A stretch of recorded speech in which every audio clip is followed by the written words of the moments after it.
Mamy swoje rutyny. Mieszaninę złych nawyków i dobrych, w których się ustatkowaliśmy. Ułatwia to życie, sprawia, że jest zdrowsze. Jestem zdecydowany, że świetna rutyna to najlepszy sposób na osiągnięcie sukcesu we wszystkim.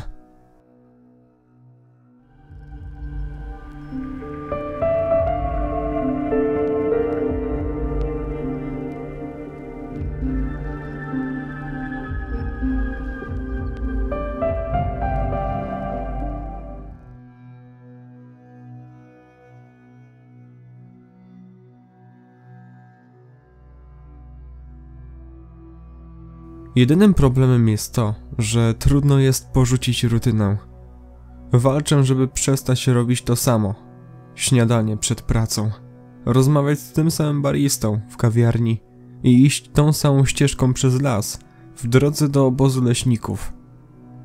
Bardzo mi się podobało to miasto, znając je zaledwie od roku. Jest przewidywalne, bezpieczne, a gdy świeci słońce jest piękne. Chociaż to rzadkość. Myślę, że wybrałbym pracę na zewnątrz odbiorowej każdego dnia, bez względu na to, jak bardzo obciążałoby to moje ciało. Chętnie stałbym się silniejszym mężczyzną za możliwość wdychania świeżego powietrza i rozruszania krwi. Nie powiedziałbym jednak, że to zdrowsze. Na miejscu zdarzyło się już kilka wypadków, a rok przed moim przyjazdem zginął drwal. Byłbyś zaskoczony wskaźnikiem śmiertelności w tej branży. Nie jest tak prosto, jak się wydaje ściąć drzewo. No cóż, większość czasu to prawda, ale bezpieczeństwo jest głównym problemem. Dlaczego podjąłem tą pracę? Tak jak większość ludzi, którzy opuszczają miasto, chciałem uciec. Moje życie osobiste stało się trochę zbyt dramatyczne, żeby sobie poradzić z tym. Zacząłem robić rzeczy niewłaściwe dla siebie. Przestałem być sobą. Zamiast sprawiać ból osobom, których kocham, pomyślałem, że trochę izolacji i zastanowienia się byłoby wskazane. Gdzie lepiej to robić niż na wsi? Ustawiłem się tu całkiem dobrze. Chłopaki byli dość cisi, ale po prostu zajmowali się pracą. Zawsze było dużo do zrobienia, a mało czasu na to. Kolejną kwestią w tej pracy jest to, że teraz prędkość i wydajność są koniecznymi czynnikami, by nie popaść w debet. Konkurencja jest zacięta, niektórzy mają nawet lepsze maszyny. Firma, dla której pracuję, utrzymuje niskie koszty, wykorzystując tanią siłę roboczą zamiast drogich maszyn i wykorzystując tę siłę tak daleko, jak tylko dolar pozwoli. Myślę, że motto ludzi na wyższych stanowiskach to żadna praca nie jest zbyt duża, jeśli rzucisz w nią wystarczającą ilość ciał. Patrząc na wyniki, skłaniałbym się do zgody. Zgodziłem się na słabą pensję i trudne warunki, bo musiałem. Mam pieniądze. Tak, opłaciłem miejsce, w którym mieszkam. Dochód pasywny daleko zajdzie. Po prostu chciałem zmienić swoją karierę i myślałem, że spełnię małe chłopięce marzenie podczas mojej ucieczki.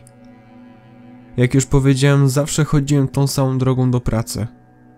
Nie było tak daleko, żeby jechać ciężarówką, więc lubiłem przechodzić przez pole, las i wzdłuż rzeki, aż dotarłem do obozu leśników. Cała podróż zajmowała prawie godzinę, więc wychodziłem dosyć wcześnie. Zwykle było wystarczająco jasno, żeby spacerować, ale w zimowych miesiącach było ciemno jak w kopalni węgla, nie wspominając o zimie. W chłodne poranki łatwo się wylegiwać, zwłaszcza jeśli ciało wie, co będzie musiało znosić przez cały dzień. Przechodząc przez pole, słuchałem krakania kruków, dostrzegając ich ciemne ciało na szarym niebie, na martwych gałęziach drzew. Nawet latem były wokół, ale nie były tak głośne. Nie przeszkadzały mi jednak. Chyba jestem jednym z niewielu ludzi w okolicy, którzy uważają je za fajne. Oprócz sępów są najbardziej metalowymi ptakami w okolicy. Na końcu pola kopnąłem trochę wysokiej trawy, obserwując rozpryskującą się poranną rosę, po czym skręciłem w lewo w las. Była tam wąska ścieżka, która ciągnęła się przez jakieś 10 minut drogi. Najbardziej lubiłem tę szerszą ścieżkę, gdzie roślinność zaczynała się przerzedzać, a widziałem tylko pnie drzew, aż dotarłem do rzeki. Zapowiadał się kolejny spokojny spacer. Słyszałem bulgotanie rzeki przed sobą. Naturalna cisza została przerwana przez ciężkie uderzenie czegoś w wodę, potem odgłos kłapania wody. Przez chwilę zwlekałem, zanim przyspieszyłem, żeby zobaczyć, co to było. Widziałem, jak woda była rozbryzgiwana, ale nie widziałem, co w niej było. Dopóki przestało się wiercić. Jeleń z młodymi porastającymi porożami, szeroko otwartymi oczami. Płynął z prądem, ale to coraz słabiej i wolniej. Krew kapała z jego ran.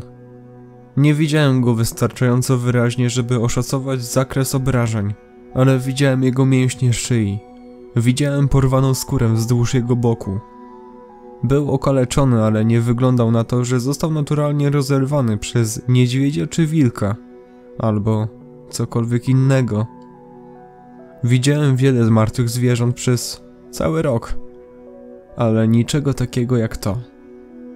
Najważniejsze, nie widziałem rzeczy, która by to spowodowała. Na pewno szukałaby swojej zdobyczy. Jeśli był wystarczająco szybki, żeby złapać jelenia, na pewno by go nie stracił, gdy próbował uciekać. Nie z takimi ranami. Oglądając się dookoła, stałem się bardziej zdenerwowany. Strach wywoływał wilki, a nawet niedźwiedzia w mojej wyobraźni.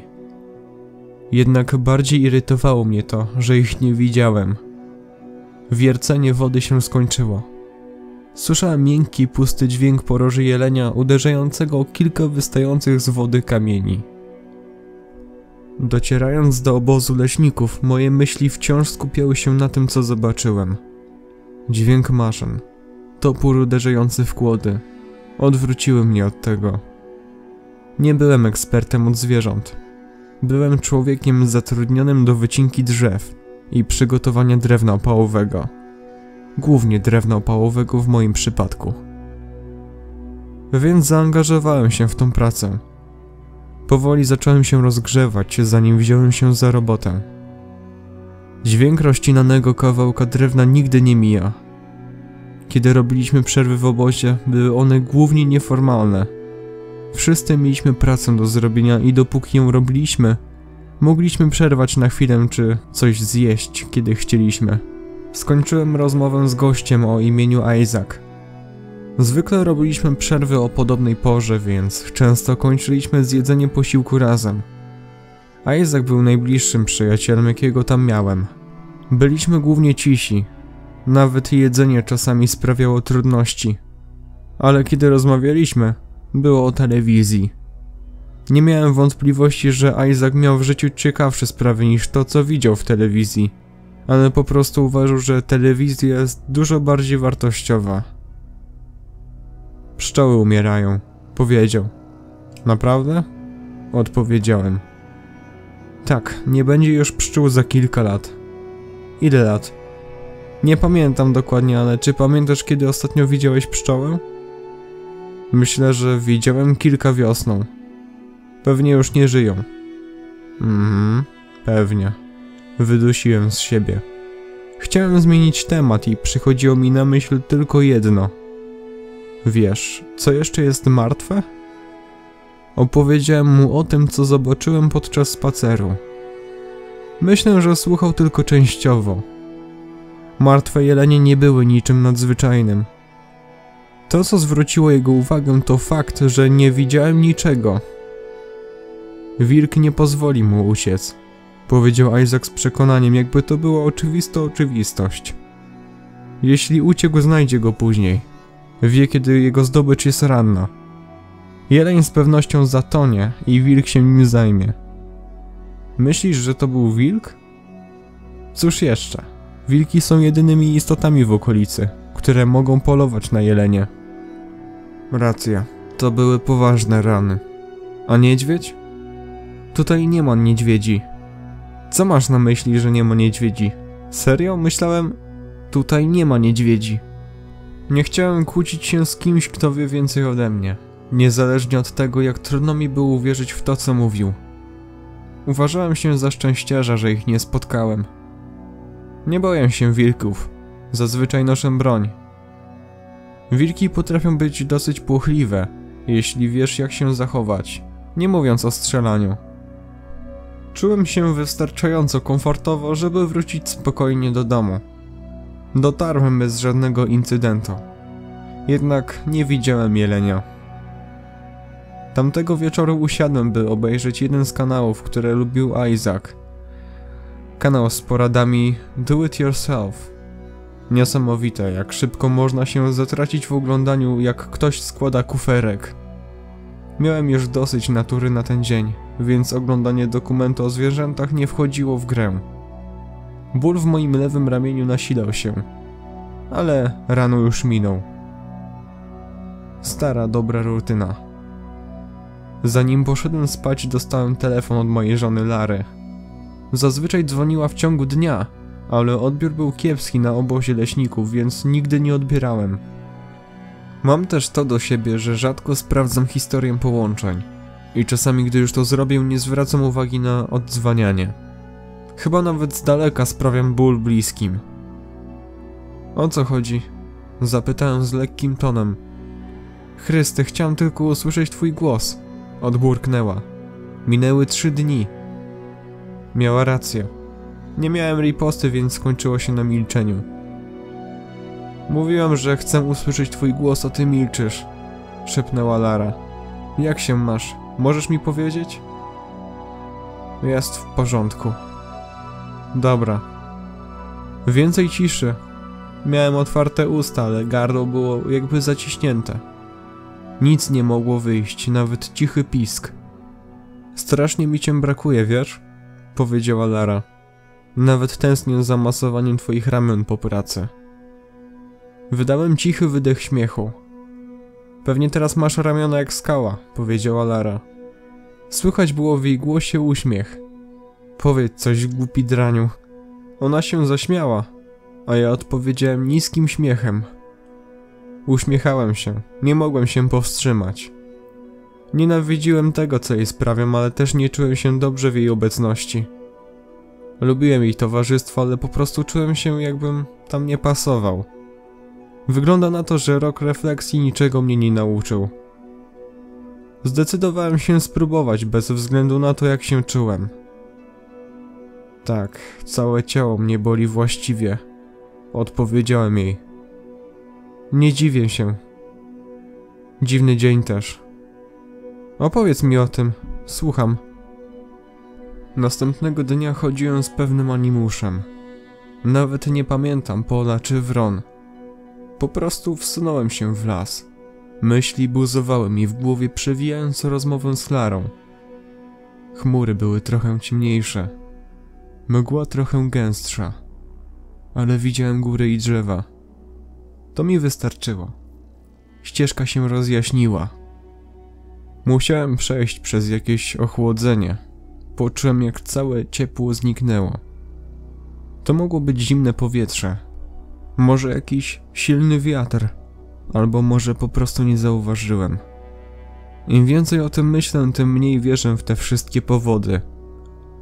Krótko po tym zimnym uczuciu usłyszałem znajomy skrzypiący dźwięk drewna, pękającego, rozpadającego się. Drzewo przede mną runęło na ścieżkę. Gałęzie pękły. Kora odłupała się. To było stare drzewo, ale nie na tyle stare, żeby upaść bez powodu. Kiedy zbliżyłem się, zobaczyłem, że drzewo zostało ścięte tuż ponad wysokością mojej głowy, co było zdecydowanie za wysoko, a cięcie było czyste, ale nie proste. Miało lekkie wygięcie, co też nie było normalne. Nie wiedziałem, co z tym zrobić, więc zbliżyłem się do końca drzewa i złapałem je pod spodem. Fizyczne wysiłki bez prawdziwego rozgrzewania się były ryzykowne. Patrząc teraz z perspektywy czasu, to było głupie. Mogłem sobie zrobić krzywdę, nawet będąc tak młodym, jakim jestem. Kiedy położyłem drzewo, przeszedł przeze mnie kolejny dreszcz. Było to jak chłodna kąpiel w ułamku sekundy. Ująłem się za ramiona, dychając z nagłym wydechem. W tym samym momencie gałęzie drzewa przede mną zaczęły się rozdzielać, jakby przecięte przez idealnie naostrzoną krawędź. Nie widziałem niczego, co je przecięło, ale widziałem, jak te cięcia się pojawiły, a potem grawitacja dokonała reszty, przycinając mocne gałęzie, jakby to był żywopłot. Moje ciepło powróciło równie szybko, ale moje serce pozostawało zimne.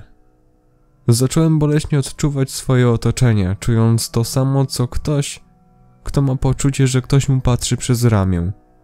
Spojrzałem we wszystkie strony, ostrożnie stąpając w górę ścieżki. To, co sprawiało, że było tak stresujące, to, że nie widziałem niczego. Wspomniałem, że w otwartej przestrzeni roślinność była mniej gęsta. To była po prostu ziemia i drzewa. Powinienem był coś zobaczyć, ale nie widziałem. Oddychałem przez usta. Serce biło mi w uszach.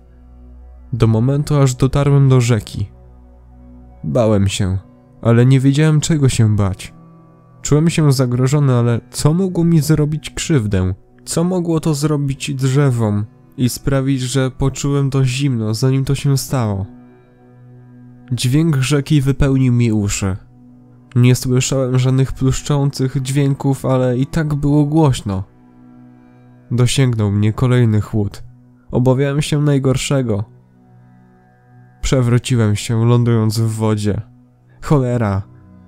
Jąkałem się przez chwilę, myśląc, że zostałem wciągnięty. Po przemyśleniu tego, po prostu potknąłem się o sztywną skałę i się przewróciłem. Kurde, co za... Kurde!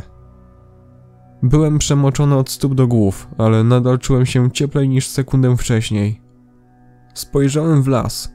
Z jakiegoś powodu czułem się bezpieczniej w wodzie niż na suchym lądzie. To uczucie bycia śledzonym, obserwowanym z bliska nadal trwało. Powoli podążałem wzdłuż rzeki, trzymając nogi w wodzie. Może to było głupie, ale naprawdę czułem, że nie będzie mi źle pozostając w niej. Niepokój osłabiał się, gdy zbliżałem się do obozu leśników, aż w końcu czułem, że mogłem wyjść z wody i będzie dobrze. W lesie czułem zagrożenie, nawet jeśli czegoś nie widziałem. Minęło trochę czasu, zanim poczułem się pewnie, by odwrócić się plecami do lasu oraz spojrzeć w kierunku maszyn i głównego namiotu. Ten rodzaj napięcia był wyczerpujący. Gdy próbowałem zrozumieć przeżycie, zbliżyłem się do głównego namiotu, rozważając, czy nie zdrzemnąć się przed rozpoczęciem pracy. Dopiero gdy byłem o stopę od namiotu, zauważyłem, jak cicho jest w obozie. Nie słyszałem ani nie widziałem nikogo. Maszyny były puste. Nie słyszałem żadnej siekiery uderzającej w drewno. Nic. Gdy odwróciłem się w stronę namiotu, zauważyłem, jak ściana się rozchyla, a przez szczelinę wyjrzał pysk. Nie pysk czegoś niskiego, czy wysokości psa. To był mój wzrost. Poszarpane futro, błyszczące zęby i przeszywające oczy. Moja ręka opadła wzdłuż ciała. Poczułem, jak moje palce owijają się wokół rękojeści mojego pistoletu. Kiedy go podniosłem, cały namiot się rozchylił, a ręce skoczyły we mnie. Ło! Krzyknął ktoś. Wszystko w porządku. Wszyscy moi koledzy wyszli z namiotu. W końcu ręce, które rzuciły się w moją stronę, zdjęły maskę, a przerażony Isaac popatrzył na mnie. W końcu się uśmiechnął, ale myślę, że najpierw przebiegł mu przed oczami jego cały życiorys. Wokoło rozległ się śmiech, ale trochę czasu minęło, zanim zrozumiałem żart. Zakręciło mnie. Próbowałem złapać oddech i uspokoić serce. Biło jak młot pneumatyczny. Nie jestem zły, jeśli chodzi o dowcipy, ale byłem przerażony i oni to widzieli.